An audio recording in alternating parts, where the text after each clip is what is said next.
Hi everyone, in this video I'll show you how to send a disappearing messages on WhatsApp. Perfect for your keeping your chats private and clutter-free. Let's get started. First, open any personal or group chats where you want to enable disappearing messages. And at top right of the screen, tap on the name and open the chat settings. Then scroll down and tap the disappearing messages. On iPhone and Android, the location is the same.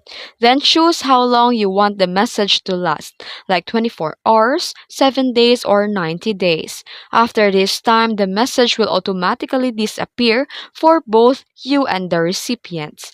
And to disable, just go back to the same settings and select off.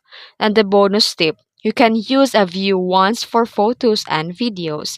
For even more privacy when sending a photo or video, tap one icon beside to send button. And this is perfect for the sensitive information, temporary updates, and keeping your chats clean and private. And that's how easy it is to send disappearing messages on WhatsApp in 2025.